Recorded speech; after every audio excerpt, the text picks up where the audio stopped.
Roll call for those who are on the focus fast. If you're on the focus fast, give me a fire sign and the emoji right now. We are lighting it up. I said it at our New Year's Eve service. It's time to live, learn, and light it up. We are about to set the world on fire. Let's say it together. Live, learn, light it up. Somebody put that in the comments. Live, learn, and light it up. Last week, man, wow. Yes. We began to dive deep into this particular Matthean text centered around 12 disciples on a boat. Now, we never got to the text, Yes, sir. but rather we used it as a launching pad to talk about the criticality of focus. Yes, sir.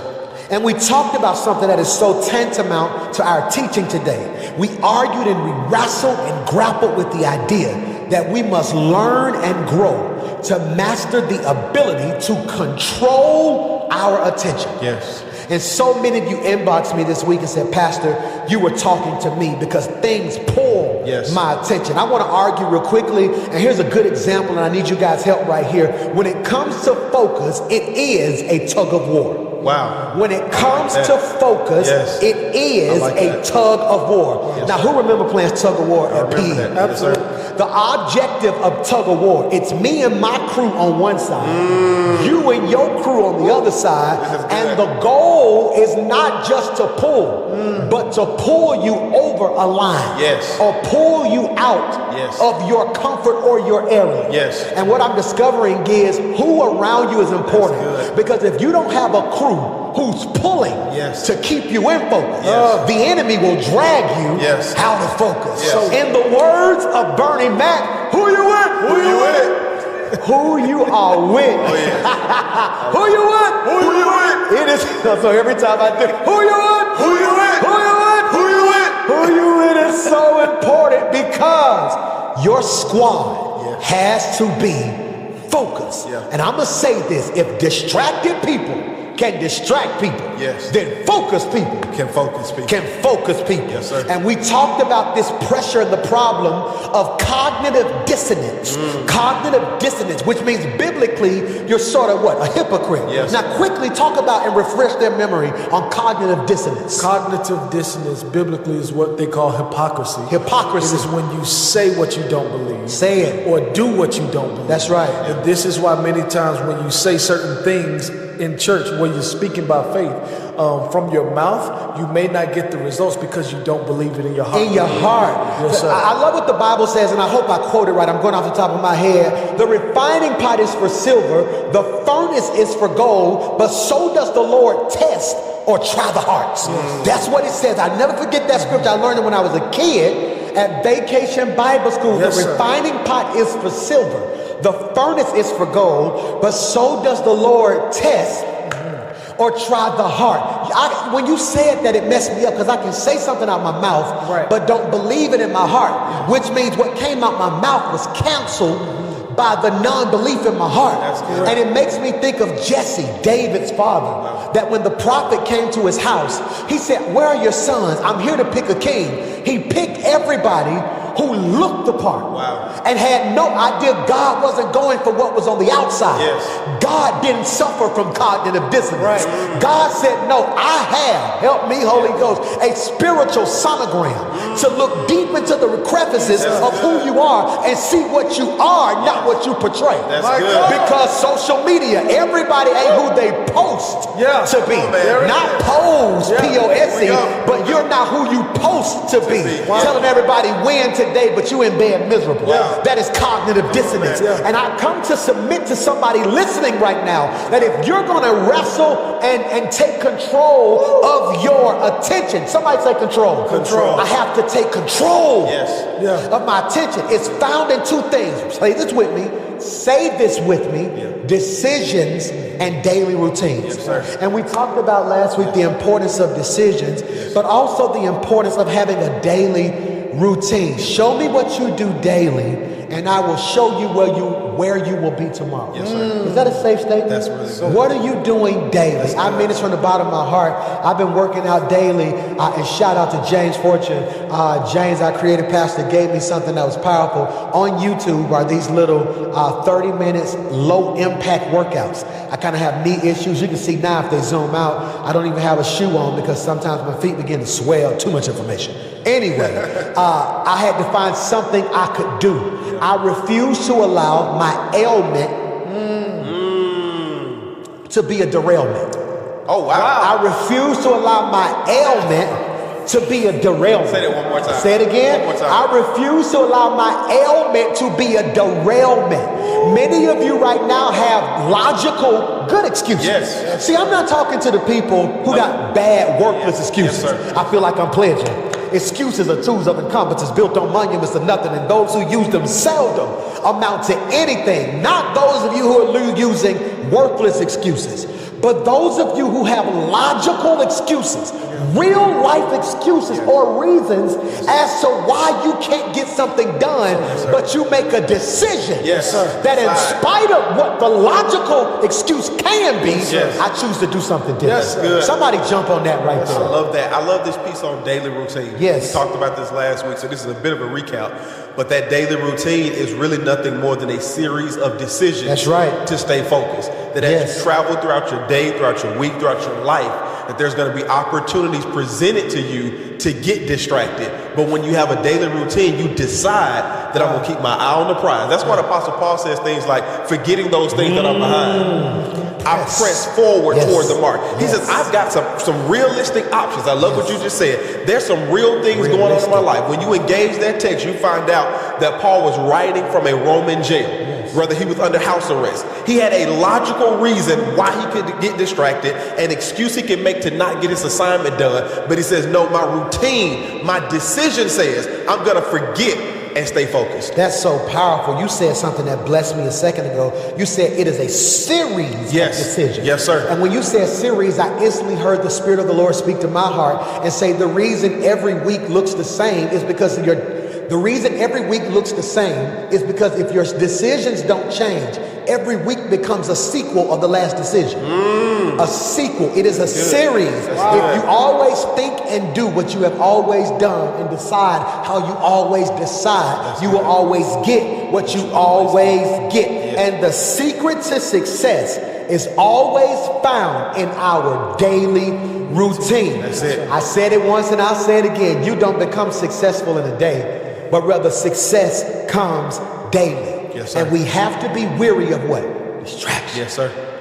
We gave a beautiful definition on last week, and I really pray it bless your life. You see the countdown at the bottom of your screen. That's not the countdown to the end of service. That's the countdown to the recap. So hear me when I say this right here. A distraction is the destruction of your dream in slow motion. I'm going to say that again. A distraction is the destruction of your dream in slow motion. I saw something on YouTube. I'm running out of time with the recap. I saw something on YouTube that messed me up. My son, Miles, had my iPad, and I guess he was looking at cartoons, and on the bottom, I saw a video of a balloon bursting on a person in slow motion. I don't think you've ever seen that. Look at this. It's right there on your screen. When they drop it fast, all you see is the water. But when they put it in slow motion, you were able to see the reverberations of how it took form and how the entire balloon actually went through the person and burst on the back end. See, slow motion gives you the ability, watch this, to see things you miss when moving fast. So slow motion is a benefit when you're in purpose and focus. But slow motion is a disadvantage or a disease when you're not in purpose. Painful. And what happened is it's a slow decline of what you believe. How do I know you're lacking focus and giving into distraction? Because it's not like you put your dream down all at once. You slowly gave up on it. It went from wanting to be an entrepreneur to now I just want to get a good job, to now I just want to go to work, to now I'm just trying to retire. Because over time you became distracted. The distraction of not having enough money to start your business. The distraction of not having the help in your circle that you thought you would get. The distraction of the time never being right. And because you've given into that, you are now experiencing the slow destruction of your dream. Jesus Christ. But I came with a resuscitation. Yes, sir. I don't know what that machine is called, where they put it on you. Defibrillator. Defibrillator? Yeah. I come with a spiritual defibrillator. Come that on, man. say, clear! Yes. Listen to what they yell when they try to bring something back to life. Jesus. They yell, Clear. clear. Wow. I want to declare, when I say clear, I want you to type what's coming back. Yeah. Clear. Dreams. Dreams are coming back. Clear. Marriages. Marriages are coming back. Clear. Families are coming Families back. are coming Yes. back. Clear. Money is coming Money back. is coming back. Clear. Peace is coming Peace back. is coming Come back. on, man. Clear. Joy is coming Joy is coming back. Clear. Love is coming I guess you ain't got nothing you want to come back, Pastor D. Your turn. Clear. My marriage is coming. Man, clear. My children are coming. Clear. My future is coming. Clear. My man. destiny is coming. Clear. My dreams are coming. Hear me when I say this. man. If everybody in your house ain't shout, you with the wrong people. Yes. Which is the topic of this sermon. Who you with? Who you with? I want you to know that success will happen for Yes. you on the level that God desires you to get it, because you are maintaining your focus. Yes, sir. Ready, set, grow. When we tiptoe into today's text in Matthew chapter 14, we find a very powerful and popular story. It is the disciples on the boat, and a storm breaks loose and Jesus shows up. Right. But before we can even get to that part of the story, we have to tiptoe back into verse 22, because I've always taught you that a text without Context. becomes a Pretext. thus conning you out the truth. Yes, sir. So in other words, you can't preach verse 28 until you go back into verse 22. And in verse 22 it says, immediately Jesus made, or he forced the disciples to get into the boat. He forced them to get into the boat, and we want to stop right there, because two things we learned last week is Jesus dismissed and he sent. He dismissed the crowd, but he sent the disciples away. Yes, sir. He sent them away because he realized I wasn't done with them. Wow. See, you dismiss those who are only there to get what they need. Yeah. You send those who the relationship is reciprocal, or it has purpose, Yeah. which is why we keep saying, who you with? you with? sir. Because too many of you are dismissing people you need to send, and sending people you need to dismiss. Yes, sir. Because oftentimes we want to send to people who accentuate or complement our areas of distraction. See, we like hanging with people who fun, not challenging. That's good. So when comfort is the greatest enemy to your growth. That's good. People who keep you comfortable Yes, sir. are killing you slowly. That's good. And the folk who challenge you irritate you because they're forcing you to grow when you want to just be comfortable. gotta choose. Talk about that, somebody. Iron sharpens iron. Yeah. But the problem is most of us settle for plastic relationships. Jesus. See, some of the relationships you're in right now is not iron, it's plastic. Wow. Because when you're in an iron relationship, that's tension. Yes. It's violent. It's Sparks. ugly. And you haven't had a true relationship until you survive some tests. Never call someone your best friend until they've handled you in your worst. Jesus. And so for me, I value having people who are not like me. Because when God blesses you with people who have differences from you, you gain different perspectives. Yeah. I love that. Different perspectives and different lessons. Yes, sir. See, this is cold-blooded. We have a Christian school, and shout out to all of our students and teachers and faculty who are navigating this pandemic at Central Park Christian School, soon to be Rock City Preparatory Christian School. I'm excited about that. So hear me when I say this, and I pray it blesses your life. The same person who teaches math shouldn't teach English. Did you catch what I said? When I went to high school, I had a math teacher, an English teacher, a history teacher, Yes, sir. a science teacher, Yes, sir. and a PE teacher. Yeah. I had somebody for recreation, somebody for science, Yes, sir. somebody for English. Why? Good. That is indicative of my life. Yeah. That the different types of people I place in my life can teach me a different class. That's so good. If you have all the same people, you're learning all the same lessons. That's good. I'm talking to somebody in here. If your entire circle is the same, Yes. you learn the same level. thing. Yeah. And too many of us are too afraid to step outside of our comfort zone. Yeah. And I'm trying to get you to realize who you with. Who you with? Determines who you become. Yes, sir. And I need to be around some focused people. That's good. Jesus understood that who I am and who I'm becoming is predicated, watch this, on the level of focus that I have. Yes, sir. And he said, this is what I want to do. I want to dismiss you and send you out. Yeah. And Jesus was teaching us the criticality of consecration. That it's hard to be focused Yes. when you're fatigued. Yes, sir. And we said something I want to drive home again.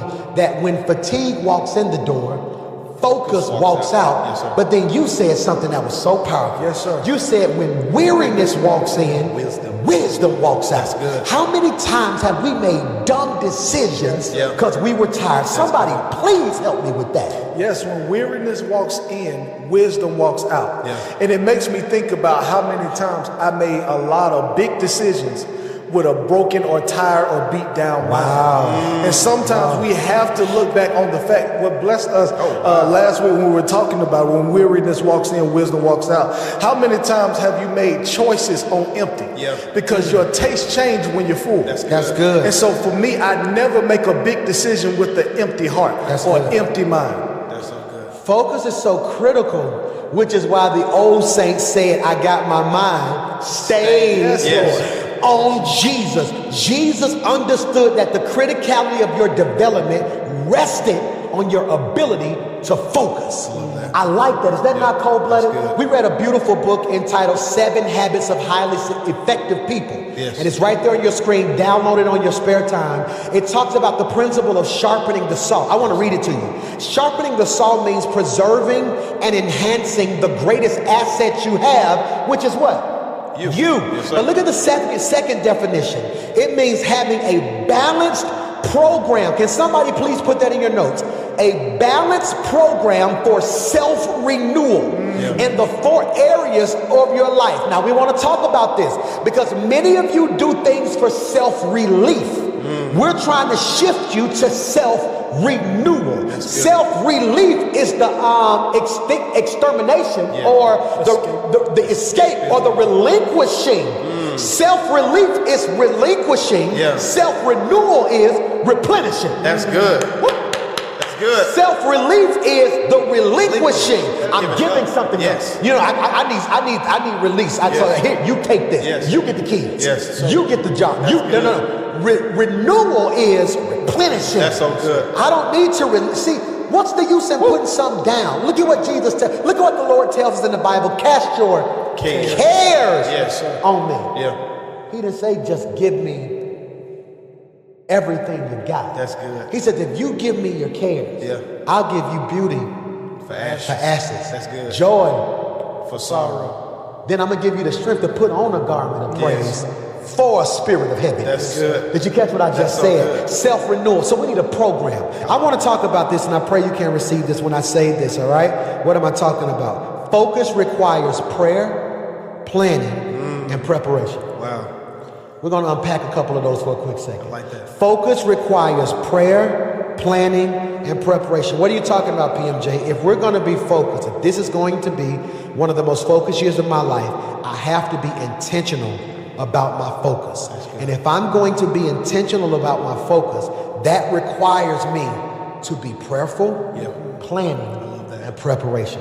Unpack either one of those. I like prayer. Okay. Because we see Jesus practice this principle throughout his ministry. He shows us that when you're focused, you display consistency despite the circumstances. He would constantly break away so he could take time to pray. So in the high moments of his life, immediately before this, we see him feed 5,000 people. That's a beautiful moment in his ministry. He should be excited about that. He should be proud of that. But he breaks away so he can pray. At a low moment of his ministry in the Garden of Gethsemane, when all this pressure is on him, he breaks away so he can pray. Whether I'm up or I'm down, I should always be in prayer. What's cool about that is we also see another principle. I'm glad you said that. You talked about the feeding of the 5,000. Yes. He feeds 5,000 plus. Yes, sir. That's just the men, not even counting the women And he and children. should be celebrating. Yes. But he breaks away to pray. Yes, sir. And gets his mind right. Yes, sir. But we also see, why does he pray at the end? Because he was focused enough to pray at the beginning. The Bible says he took the 2 fish and the 5 loaves, he broke it. And blessed it. And then he blessed it. Yes, sir. See, focus keeps you even. That's good. Wow. Did you catch that? Yes, sir. Whether I win or lose, I'm already grounded. Yes, sir. Focus, this is cold-blooded, That's is a good. type of grounding. That's so good. Focus is a grounding. Yes. Focus requires prayer, planning, and what? Preparation. Even for those of you on the fast, everybody on the fast, listen to your pastor right here. The reason you keep failing on your fast is because you have not sat down and had prayer, planning, and preparation. Yeah. Are you praying the 3 times a day like I asked you to pray? In the morning, 11:55 a.m., and at night before you go to bed. Are you planning your meal or planning to be out? Are you keeping certain things with you? Are you packing your salad? Are you packing your soup? And if you're not planning at work, all of a sudden I'm hungry, I'll just eat what everybody else got. So now if you don't plan to fail, if you don't fail to plan, then you're planning to fail. Yes, sir. So and preparation. It's meal prepping. Yes, sir. It's making sure I set my alarms. It's making sure I'm surrounded by people who will keep me accountable, because focus requires strategy. Jesus knew 3 things. He needed time alone with God. He needed to be renewed and strengthened. He was physically exhausted. He needed to recover a clear perspective for his mission. That's important because he was mentally exhausted. Watch this now. And he needed to be recharged with God's power to do God's will. He was spiritually, you want to jump in there? Drained. Come on. He needed to be reminded of the mission, right? I found out that calling creates clarity. That when I'm operating in my calling, I automatically become clear. It's like when you take a picture on your iPhone in portrait mode. If you're too far away from the object, your phone tells you, get closer, move closer to the object. And it's the closer you are to what you're called to do, the clearer things become. See, when I'm unfocused and I'm away from what I'm doing, the other day you sent me a quick voice note, like, hey man, what you doing? We getting back in it. Like, I need you up here. And immediately I took that as a call. I got to shift back. That's good. It called me. And because I got the call, I was able to get clear. That's cold-blooded. Yes, sir. I have to get closer. Yes. The closer you get, the more clarity you get. Sir. He had to be reminded of his what? Mission. Many of you feel unmotivated and out of purpose, and what's my purpose, and what's my reason for being on this world? What's my reason? What am I supposed to do? I'm lost. And it's simply because you may not be close enough. It's hard to be focused at a distance. Wow, sir. That's crazy. That's so good. It's hard to be focused at a distance. He had to be reminded of his mission. It's so cold-blooded, even when we talk about preaching together, you know. And you know this, man. Of course, I know Tuscaloosa probably missing you preach by yourself. I have certain members like, Pastor, when you just gonna preach? Yes, sir. You know, they want me to stand flat-footed and preach. Now, that's good preaching right there, you feel me? But all of us have to be reminded of the mission. The mission is to win souls and make disciples. Yes, sir. And right now we're in a season that when the battlefield changes, the mission and the plan should. See, let me free you real quickly. Never change the goal, just upgrade the plan. That's so good. Never change. The goal is for you to become the best you can be. And because COVID has hit and we're in a pandemic, I tell you what, let's not change the goal. Let's just fine tweak the mission or the goal on how we get what we're doing done. Hear me when I say this. I'm going to go real fast. He needed to be renewed and strengthened. That's physically exhausted, mentally exhausted, spiritually drained. And I love how the Message version puts this, Matthew 14:22. As soon as the meal was finished, he insisted that the disciples get in the boat and go ahead of them to the other side. If 2021 is going to be the most focused year of your life, or the most focused year to date of your life, the question must be asked, who you with? That's critical right there. That's what I want to push you on today. Who are you with? Because if distracted people can distract people, focused people can focus people. I want to do this juxtaposition today, and I want to talk about the 4 A's of a focused circle. I want to be very clear about what I'm about to say. If you know in your heart that the people you love being around aren't focused, you want to turn the message off now. Because by the end of this message, either you're going to be with them or I'm going to confirm it's time to dismiss them. Because where you're going is too vital for you to be surrounded by distracted people. The 4 lepers were connected to the right people. They were on one accord, so they all got what they needed. They were on one accord, so they all got what they needed. And I want to submit to you, if your circle isn't focused, it's going to hinder who God is calling you to be. The 4 A's of a focused circle, I'm going to give them to you real quick, and then we'll come back and unpack them. Attendance, attention, agreement, and allegiance. In that order: attendance, attention, agreement, and allegiance. Attendance, being present and on time. Attention, being alert and aware. Agreement, being aligned and in sync. Allegiance, being entrenched and unmovable. Wow. I'm going to say it again. Go back. That's so powerful. Attendance, being present and on time. Attention, being alert and aware. Agreement, being aligned and in sync. And allegiance, being entrenched and unmovable. If you don't possess all four of those in this season, you can't be in my circle. That's good. Hear me when I say that. I am trying to accomplish too much to be around people who don't have the whole package. Hear me when I say this. Attendance. Somebody say attendance. Attendance means being present and on time. Being present and on time. This is so cold-blooded, and I want to set the groundwork so you guys can help me teach this thing. I never forget, I had to be on stage at 7 p.m. and whenever we out on the road, we would do lobby call. Lobby call would be at 6 or 5:30 because we had to get there in enough time to do sound check, find where we're going, get comfortable, pray so we can be prepared to perform. And I never forget, we're getting ready to go. Jalen Carr's about to perform. James Fortune is performing. Myron Butler is there. Miranda Curtis. I'm like, whoa, I got to be on point. I'm new. I got to be on point. And 6 o'clock rolls around. I come down to the lobby and we're still waiting on everybody to be there at 6:25. Now, I didn't want to fuss too bad and kill the morale. Now we're going into the performance with a bad spirit, but I couldn't help it. At 6:50, I'm sitting there like, you know what? They come walking in thinking this is just church or something. I leave them there, but the blessing was Cardell Booker. Shout out to Cardell, who sings with James Fortune, was there with us. And I texted him and said, can you please stress to them the importance of being on time and prepared? And he said, Pastor Mike, the whole van ride over, I told them, had this been somebody else, y'all would have been left. Had this been somebody else, not your pastor, they would have never invited you to nothing else. When they say they ready to go, you got to be ready to go. Conversely, we got there and didn't have a sound check. So the first song, I kind of had to fight my way through it to get the sound I wanted, all because the people I needed weren't in attendance. See, attendance is not just your presence, it's also your position or your disposition or how you come. It's being present and on time. And sadly, this touches those who are either missing strategically or supernaturally. There are people that are missing in your life. I want to say this slow. There are certain people missing in your life. There are certain people missing in your life, either strategically or supernaturally. Strategically means they're intentionally missing to evade responsibility or assistance.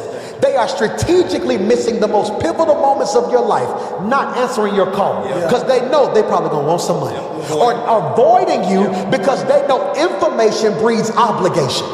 If I tell you something, I am them expecting you to do something.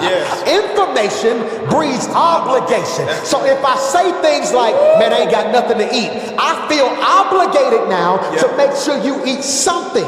So they strategically, I'm preaching. Avoid the information. Strategically avoid it. So they can avoid the obligation. Based off of past experience though. So they realize, okay, around this time of the year, they get depressed. So I ain't gonna answer the call. I ain't got time for it. Or supernaturally missing, meaning God removed or hid them for his glory and your development. Who said this boy or his parents that he was born blind? And God said, no, his blindness was strategic. So I could get the glory. So I want to talk about this attendance. Why is attendance so vital? I think this is good, Pastor, because you broke this down by saying that it's being present and on time. I found out in college, I was always late to class. And I had a conversation with one of my professors, said, well, I'm going to have to take some points off your grade because your attendance is bad. I said, well, Professor, I haven't missed any days. I'm here. She said, no, you're present, late, but you're always late. See, there are some people who think that they're present or they're in attendance in your life because they always show up eventually. Sometimes it's important to be on time, not to just be present. Can I fix that? Come on. And then you pick it back Help up. me. They show up eventually. When true covenant shows up intentionally. That's critical. Eventual versus intentional. Talk about that. Eventually versus intentionally.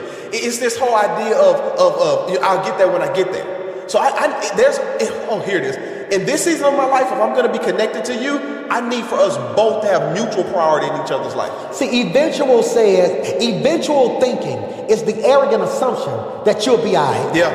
It is the arrogant assumption. We got time. You'll be all right. Yeah. You got time. Hey, this is what they always Yes. do. Intentional is, no, I got to get Yes. this. Because I know there's something that God... See, there's a difference between being late and fashionably late. See, people are late. God's fashionably late. Yes, he made because that somebody's going to look at this and say something like, well, God didn't show up till I need... No. See, God said, no. Lazarus is dead. Yeah. Had you been here... Yeah. Immature thinking. Had you been on time, he wouldn't have died. Yeah. But God said, I wasn't here. I'm late. You think I'm late for the healing when I'm on time for the resurrection. Jesus. Because Jesus shows up fashionably late. I'm going to take you way back to everybody who used to club. Yeah. And to some of y'all who still club. If you're a good clubber, if the party start at 10, you do not show up at 9:30. Oh, no. Talking about I want to be intentional about coming to the party. Sir. No, sir. If the party start at 10, you don't get up till 9. Yeah. They don't show up to the apartment till 11. And you don't come to the apartments. Midnight. To the apartments. You don't come to the apartments. You don't come to the apartments till 11. Yeah. You don't put your clothes on till 11:30. Yeah. Then 12 o'clock, you roll in like we here. Why? My fit is too dope for everybody to miss it. Because when I walk in, I got to make an entrance. Yes, sir. See, God shows up fashionably late because he's in control. People show up late either out of ignorance or intention. That's good. Ignorance, I didn't know. I'm sorry. I wasn't being malicious. I just didn't know. That's good. Or intention, I ain't got time for that. Or here's what I like, supernaturally missing. Wow. Yeah. That means God either took them out or he hit them. Yeah. He hit them. That's good. He hit them. That's good. There are certain seasons as a spiritual father. I was talking to one of my sons. I said, I don't want you to think I ignored you. God told me not to insert myself. He said, but if you are my spiritual father and you love me, how could you watch me suffer? I said, because I knew who hands you were in. If I walk by a cocoon and see a caterpillar struggling and feel sorry for the caterpillar and open it up, I just cut his destiny out. Because it was the struggle that helped his development. Yes. The strength. That's good. See, sometimes people are not in attendance because it's supernatural. That's cold-blooded or strategic. It makes me think about how even if you have lack of attendance in your circle, how that breaks your focus. It makes me think about how I had certain friends who didn't have a supportive father or parents in their family. Whenever we got to the game, because they were expecting parents to show up because mine were, every time in the game when they should be focused on their assignment, they keep looking for their support. And many times in life, when we're focusing on our assignment and the people that we're depending on don't show up, it keeps breaking our attention. And when it breaks your attention, here's the thing I love about the text. Jesus shows up when the storm comes. He said, I don't have to ride the boat with you because I know what's coming your way. He says, I love you enough not to be with you while you're just enjoying the journey. I know when to show up. So I love the fact that God knows who to place in our life at the right time. Because sometimes you have to have people in your life who are not high maintenance, but they know when to show up. They don't have to be there all the time. But when I'm in the middle of a storm, will you show up? Not just high maintenance, but high level. Yes. That's critical. And you messed me up. You said, Jesus, I don't have to ride the boat. Yet, he comes walking from the opposite direction. Yes. That's good. Without their transportation, he's already doing it better. Yes. Because he was consecrated pre-storm. Yes. See, if you wait to pray when you get in the storm, sometimes it's too late. Yes, sir. I heard you say this years ago. You looked at me and you said, Hollis, you'll never be powerful publicly if you're not plugged in privately. Come on, man. Yes, sir. Attendance. So the first A that I want you to examine your circle. This is a focus circle, not just friends. If you want your squad focused, and you may need to tag everybody you love right now and say, you need to listen to this word. Because we're going to do some big things in our life. Our whole circle, everything attached to me win this year is attendance. It's being present and on time. Present and on time. Present and on time. Present and on time. If they're going to be in your life, be real. See, disagreements shouldn't be grounds for dismissal. So you need to have powerful conversations now. I've been really dealing with this whole thing on appointments. Yeah. Appointments. I'm guilty, and I try my best not to do it, of ad hominems, of having ad hominem language. Not this made me mad, but you made me mad. Not this was dumb, but you're dumb. Yeah. I try my best. When I get upset, I say things like, I can't trust none of y'all. I don't mean that, or I don't like that. I don't mean it, but sometimes distraction has a language. Wow. That's good. Wow. Distraction has a language. Jesus. Distraction has a language. And what we have to realize sometimes is, if the ear is the birth canal to your spirit, and your circle is not what you need, your frustration with your circle that you verbalize out your mouth impregnates your own spirit. So now you're speaking damnation on your own life that you never would have spoke had you eliminated wrong people and adopted the right people. That's good. Michael, who's in attendance? Yes. Who you with? Who you with? Who's in attendance? That's very vital. Who's in attendance? Number 2, let's keep going. If they're in attendance, how's their attention? Wow. If they're in attendance, how's their attention? Attention defined by us means being alert and aware. Being alert and aware. I'm reminded of the story in Matthew chapter 26. Jesus goes to the disciples and say, I need y'all to pray. Yes, sir. Something's coming. I need you to pray. Then when we find them in verse 40, he returned to the disciples and found them where? Asleep. Yes, sir. They're in attendance, but they're not doing what? Paying attention. Yes, sir. He said to Peter, couldn't you watch with me even 1 hour? Leave that on the screen right there, because I want to show you something. I really want to show you something. Look at verse 40. We're going to read it together, and I want to see if you two catch it. Then he returned to the disciples and found them asleep, and then said to them, No. That's it. said to the disciples, Nope. He said to who? Peter. If everybody sleep, why Peter get called out? Because Peter is the leader. Yes. Peter carries a different oil. Yes, sir. Peter is the one that once Jesus is gone has to take up the mantle and of leadership. Yes, sir. So just because everybody sleep, I ain't gonna address them. I'm gonna address you. And in my addressing you, they gonna catch it. That's good. This is for those of you who's been saying, why I gotta be the one to catch it. Yes. Why I'm the one gotta go through sir. so and so. Why I'm the one? Because you, Peter. Yep. Woo! You, Peter. You don't even understand that your statement answers the question. Why I'm the one? Why Because not? you're the one. Because you're the one. Why I'm the one going through? Because you're the one. one. Why I'm the one always heartbroken? Because you're the one. That's it right there. Peter, look at what he says. Look at verse 40. He says, when he returned to the disciples and found them asleep, he said to Peter, could you? That's personal. That's good. Could you watch with me even 1 hour? Look at verse 41. I'm getting excited. Keep watch and pray, Yes, sir. so that you will not give in to distractions Yes, sir. or temptation. Now, sometimes, sooner or later, we're going to have to talk about the correlation between distractions and temptation. Yeah. Because I personally believe they're twin sisters. Yes, sir. That's good. I believe distractions got a twin sister or a twin brother named temptation. Yeah. He said, keep watch and pray, stay in attendance. Wow. And attention, so that you will not give in to temptation. good. For the spirit is willing, but the flesh is what? Weak. Unpack that, D. The spirit is willing, but the flesh is weak. Many times you lack focus because you're so busy feeding your flesh and not feeding your focus. Wow. And what happens is when you come to church or you come to the stream, we may say, lift your hands. We may tell you to fast. We may tell you to pray. Yeah. Yes, we're telling you to do a physical thing, but sometimes it's a physical thing that's a spiritual exercise. So when you learn how to lift your hands, what you're exercising is in your spirit is to tell your flesh, even though you don't feel like lifting your hands. Yeah. Your spirit is saying, no, you're in control. Flesh, shut up and let me run this race right here. Yeah. Now, what I love about Now, what I love about this too is how they failed to pray with Jesus for 1 hour, but they pray on Pentecost for 10 days. They weren't focused on their past failures, but they learned from their lack of focus in one season on how to produce better focus in another season. The issue in this season of their life is they had a short attention span. Wow.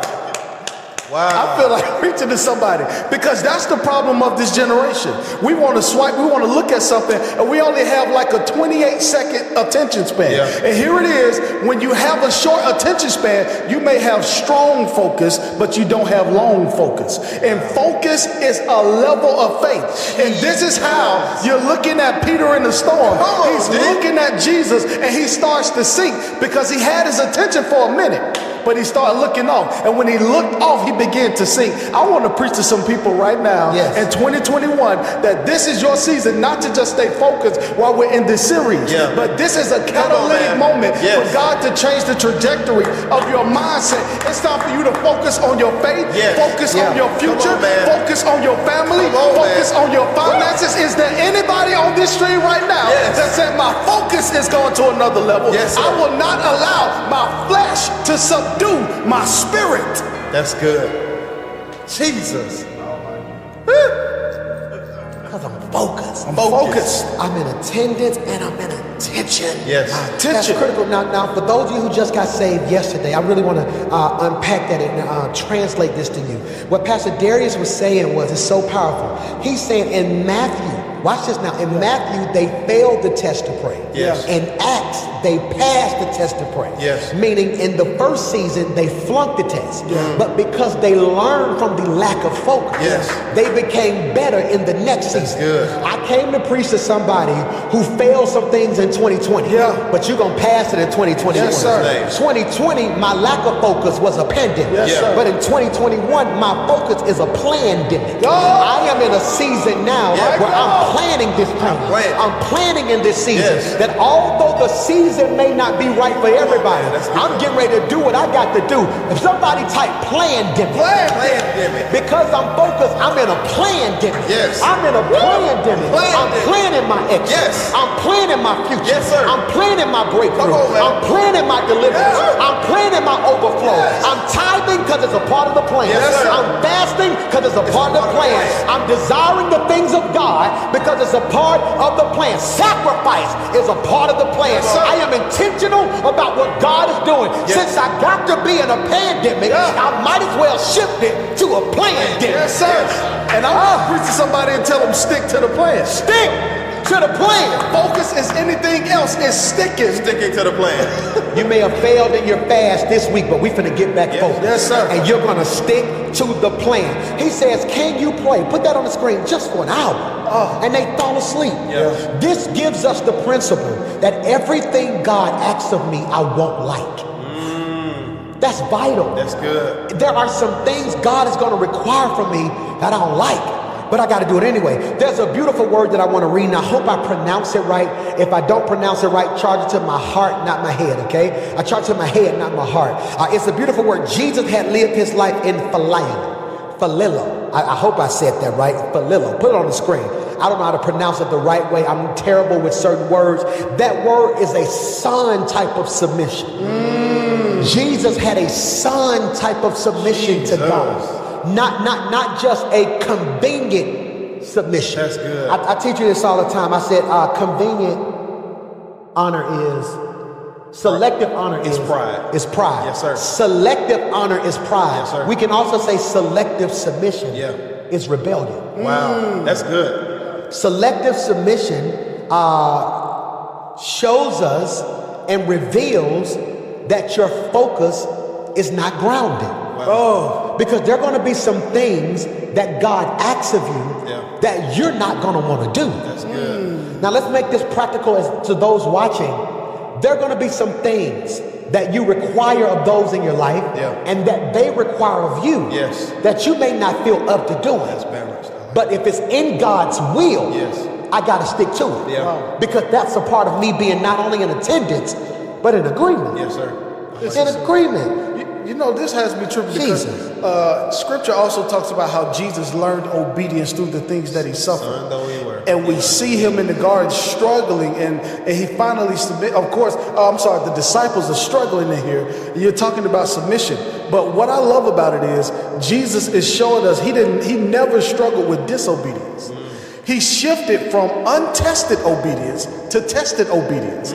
Obedience is learned behavior. Yes. And sometimes we want to have obedience without a test. Yeah. When God is showing us with the disciples in this text right here, that sometimes your assignment is coming to develop your obedience, because watch this, I just got a revelation while I was talking. The greater the obedience, the greater the outcome. What I love about this is he's not just trying to teach them obedience, he's really trying to teach them submission. Because obedience is an action. Hey, Hollis, I need you to do such and such. Yes, sir. Submission is an attitude. It's an attitude that I take on. So now even when I'm asked to do something that I don't want to do, I trust the instruction more than I trust my own desire, right? He said, no, I don't just want you to be obedient. I want you to love me enough. No. Because I want to clean what you just said. It was so heavy. Help me. You said obedience is an action. Submission is an attitude. Yes, now, sir. I want to clean that, because obedience is that obedient to the instruction. Yes. Submission to the instructor. Yes. Did you catch that? Yes. See, it's easy to be obedient to an instruction. Yes. It's hard to be submitted to an instructor. Wow. And a lot of you, I want to say that this is why I wrote it in a note. It just hit me. Yes. 7 hours ago, you asked me, why did I put that in the sermon notes? Whoever's voice, I gotta read it. Whose voice do you respect and trust? Wow. That's why that was in the notes. Yes. Because I wanted you to see that it's one thing to get an instruction. Yes. But show me who voice you respect. Yes. I will show you the level of your focus. That's good. That's crazy, isn't it? Jesus literally says, watch and pray. Yes. He comes back and says, Peter, you couldn't pray for an hour, because he was in attendance, but not in agreement. I want the people in your life to be in agreement. So number one, we're checking our circle. Yes, sir. Attendance. Yes, sir. Number two, attention. Yes, sir. Number three, agreement. Yes. Agreement defined is being aligned and in sync. That's good. Aligned and in sync. First of all, I want to give you some definition to the power of agreement and help us to understand that there are several words that complement this word. I want to give you a couple words that complement agreement. Harmony. Any words you want, let me know. Harmony, accordance, similar in thought or feeling, unity. Now I want to talk about agreement real quick, and I'm gonna let you guys jump in there. Why we picked the word being aligned and in sync. Right now, if I take my hands, let's practice. I like practical examples. Have you ever been in your car, and as long as you held the steering wheel, your car went straight? But the moment you release control, it veered. And you realize your car needed an alignment. Yes. Your car needed an alignment. Yeah. So what happens? What is an alignment? An alignment means your right tire and your left tire aren't in agreement. Yes, sir. Your car is properly aligned when it all is in what? Agreement. Whenever there is no agreement, there is a fight. Now, who suffers? The actual car. If the right tire and the left tire and the back tire and the front tire are not on one accord, the person in the car feels the disagreement. Wow. Jesus. Proof of the disagreement is the fact that if you got to keep your hand on it, it won't work.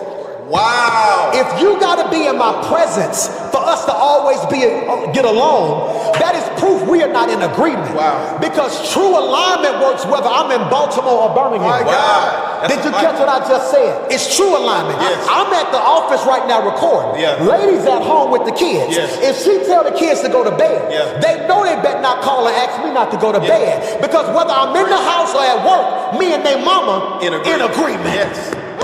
I'm preaching to somebody. I just hurt my hand. I'm preaching to somebody right there. I need to be in what? Agreement. Yes, sir. Somebody talk about the power of agreement. I love this because, and I talked about this the other day, how can two walk unless they agree, right? It's this, you just painted this picture of I'm trying to go left, they're trying to go right. And that's what many of our friendships look like. That's what many of our relationships look like when we realize that we've connected ourselves to people that are honestly headed in a different direction. This is why, Pastor Hall, I'm sorry for cutting you off. This is why it's so hard for some of them to fast. Yes. It's because they decided to fast. Yeah. The circle said go somewhere with them. So now when you go around them, their disagreement is always pulling you out of God's presence. And it's a tug of war. We talked about that tug earlier. of war. And in a tug of war, either I'm going to pull you over here or you're going to pull me over there. And too many times I keep getting pulled over there Unequally because yoked. we're not in agreement. It's being unequally yoked. Yes, sir. It's being unequally yoked. What's critical about this, and I pray you catch this, growing up, I love wrestling. Right now, I got that wrestling app, the WWE app, and I'm watching The Last Ride by Undertaker, chronicling his retirement. Yeah. I just love wrestling growing up. Remember, D, we used to go to the movie store right there in Inslee across from Western Hills Mall, and we used to rent Royal Rumble and WrestleMania and Bret Hart and the Ultimate Warrior. Sir. I never forget when we got older. Back in the day, it was either tag team, Tatanka. D, back in the day, it was either tag team, one-on-one, or Royal Rumble. Royal Rumble, yeah. We got older, they introduced handicap matches. Handicap matches were 2-on-1. Yeah. No, in other words, it's us two versus you. Yeah. See, a tag team match means when I got beat, you remember this, they get beat, and the man in the corner like, tag me in, Yes, sir. and he tagging his partner to catch his breath. Yeah. When your circle is not focused, it places you at a disadvantage. So now not only you fighting the devil, you fight your own demons. Jesus. You fight your past. You fight soul ties. Jesus. And if your circle is not equipped to fight with you, you getting jumped. Jesus. If your circle ain't fighting, you getting jumped. We had one rule growing up. If one fight, all fight. Yes. Yeah. I don't care if it ain't equal. Yep. If your brother's swinging, you better swing. Yeah. Too many of you keep getting jumped by your past. The devil and your demons keep jumping you. Your Jesus. soul ties and your insanity and your insane thoughts are jumping you. Yes. I'm trying to get you to a place in your life where the people in your life are in what? Agreement. Yes, sir. Agreement. If I say we fasting, we fasting. Yes, sir. Yes, sir. If I say we're staying focused, we're staying focused. You can't say I ain't clubbing, but the whole squad clubbing. Yeah. They're going to pull you. Yeah. Agreement is so powerful that in Genesis chapter 11, verse 1, 1. Unity. Yeah. Three ones that equals 3, the signature of God. Yeah. In Genesis 11:1, we see the Tower of Babel. Now the whole world had one language. Wow. And because they had one language, whatever they put their mind to do, Yes. because they were speaking the same thing, they could accomplish it. Which lets me know focus in my circle is a conversation. Yes, sir. It has a talk. We must be focused in our talk. That's good. How I'ma grow if all of us talking about the past? Jesus. Because the people in the Tower of Babel, they wanted to build a tower. Look at how demonic and sick and sadistic this was. Wow. They decided to build a tower all the way to heaven. Wow. But because they were saying the right thing, it was being accomplished. Yes. So God, because he can't break a principle, had to interrupt or destroy their conversation. Yeah. Their agreement. Wow. He had to break their agreement. Yeah. God said, no, if y'all in agreement, it's going to get done. Yes. I got to find a way to break the agreement. Because even though you're doing a wrong thing, the principle still works. Yes. Exactly. Talk about that. What I love about this is the power of agreement. I'm so glad we're not rushing past this, because last series we talked about 4 lepers who were in agreement, and they began to scream. And the text says, watch this, immediately as they were walking, they began to see that they were healed. And then you fast forward in the book of Acts, you see a man named Paul and Silas in prison, in agreement, praying and praising together. And the text says immediately. Yes. Doors begin to open, chains begin to fall off. Yeah. And in Pentecost, you see the believers in one room place, on one accord. Yes, sir. And the text says suddenly, Yes. Wow. a mighty rushing wind. That's See, good. what we have to understand is this. When you have true agreement, you can produce an immediately. Yes. There's some stuff, I'm going to say that again. When you have true agreement, there's some stuff that can happen immediately. That's good. The text says, where 2 or 3 are gathered together and agree, I shall dwell there in the midst. Yes, sir. And many times what we don't even realize, you don't have to have agreement with everybody, but agreement with the right people. That's right good. people. And I like what you just said. It's agreement with the right people. Yes, sir. It is agreement Yes, sir. with the right people. Yeah. He said agreement can get you an immediately. Yes, sir. And there are times when agreement gets you a gradually. Yeah. A gradually. Yeah. Even God used agreement. Yeah. He said, let us Yes. make man Yes. in our image Yes. and in our likeness. Yeah. Agreement was powerful. In Genesis 11:1, they're building this tower. And agreement we see here is based solely on language. Yes. That's good. The agreement is based on language. It is based on language. Hear me. I want you to repeat after me. My family is blessed. And if we all agree, speak and believe, not cognitive dissonance, but we speak it and believe it, and we speak it enough, we can be blessed. The problem isn't you're not speaking the right thing. The problem is you're speaking the right thing around the wrong people. That's good. The problem isn't you're not speaking the right thing. The problem is you're speaking the right thing around the wrong people. Who you with? Who you with? I got to be around the right people so they don't counsel what I'm speaking. I speak by faith, my family is blessed. Then here they come. Man, I can't stand my family. Keep that over there. Yes. Death and life lie in the power of your tongue. This tongue, this is what I love about God. God sees their agreement. But this is what I love. But he does not stop with their agreement. The text says he saw through their motives and intentions. That's cool. He saw through their plans and discerned their pride and confused their language. That's so good. Agreement. Somebody say agreement. Agreement. I can think now of Judges 6-8, the story of Gideon. How I'm always amazed how Gideon, I think, is a farmer or he works out in the field. Then all of a sudden God rose up on him and says, oh valiant warrior. Oh, one translation, oh mighty warrior. Gideon is looking like, who are you talking to? I'm not a warrior. I'm hiding. What are you talking about? I probably should be fighting right now. I'm hiding. He says, no. You're a mighty warrior. I love God because God has the unique and uncanny knack of calling me what I have yet to become. That's good. That's why I try my best to always speak things over you guys and speak things over our church. This is why I'm always telling you what you can be, not what you can't be. Because God has an uncanny knack of calling me of what I have yet to become. I want you to realize that Gideon's agreement or the power of agreement isn't horizontal.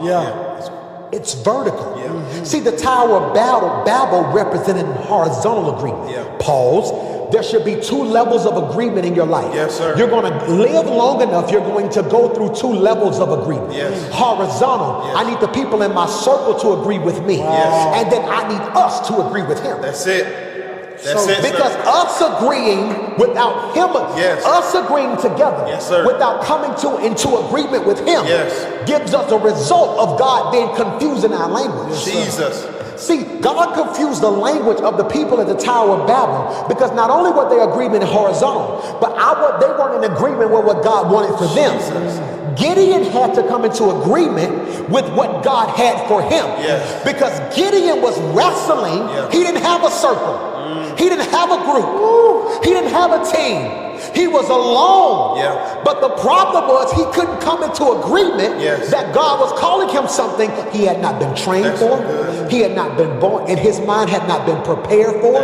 And ain't that like God? To call you to something you don't have the experience for, you don't have the qualifications for, but God said this is who you are. As a pastor and an apostolic covering over your life, I want to take a couple seconds and call you some stuff. You are blessed. You are the type, I agree.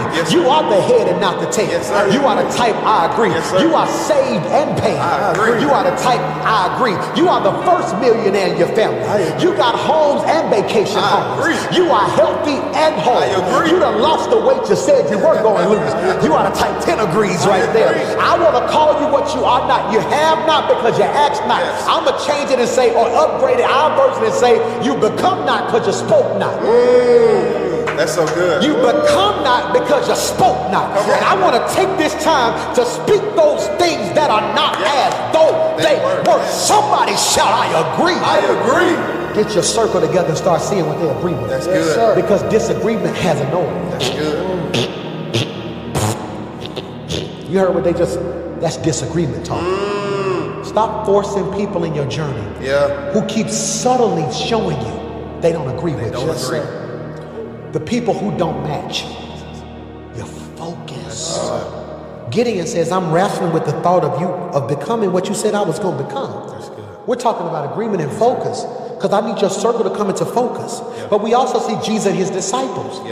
Jesus, again, I tell you that two of you, if you touch and agree, two of you on earth, and acts shall be done by your Father in heaven. For where two or three are gathered in my name, I'm in the midst. Look at this again. Again, I tell you that if two of you on earth agree. If two of you on earth, see, we so quick to run to 20 that if we touch and agree. No, let's go back. If two of you on earth agree about anything you ask for, it will be done for you by my Father in heaven. That's good. James, we can agree, come into agreement and fix some stuff. Yes. I'm finna get in trouble. That's good. I'm finna get in trouble. I'm finna get in trouble. What if COVID is still here? Because we can't even come into agreement. We won't agree. We busy fighting over who the president is. And storming White House and storming Capitol Hill. And talking about race relations and pro-life and abortion. When we need to take some time and just come into agreement. Yes. That's good. Mankind failed because of disagreement. Jesus. Adam got an instruction that he didn't properly share with Eve, or he didn't stand on with Eve. I don't know if he told Eve the whole thing. I don't know if he said, baby, we can't touch this. Either way, when Eve got out the way, mankind didn't fall when Eve did it, because Eve didn't get the instruction. Oh, wow. Adam came into agreement. Adam had an agreement with God. And just because my family failed, because I'm the one who's carrying the note. Stay in agreement. Yes, sir. I can stay in agreement. I can pull you out of disagreement. I can bring you back into it. into focus. Because focused people can focus people. That's good. But in this case, because Adam wasn't strong enough, that's good. Distracted people. Brought him out of focus. That's so good. He says, I tell you again, if two of you ask of anything on earth and agree about it, my heavenly Father gonna do it. But verse 20 says, for where two or three come together in my name, there I am with them. Even though this passage in context is about forgiveness, it highlights the power of agreement. I love that. Attendance. Yes, sir. Attention. Agreement. I want to throw something out there, and we're running out of time, but this is so good. If this is good, just type keep going, keep going, keep going. I want to talk about, I was praying and I was saying, God, I want to teach on the principle of agreement. And the Holy Spirit said, flip it. I said, flip it. And I typed in Google, agreement in principle. An agreement in principle is a written estimate from a mortgage lender giving you an indication of how much money you can borrow.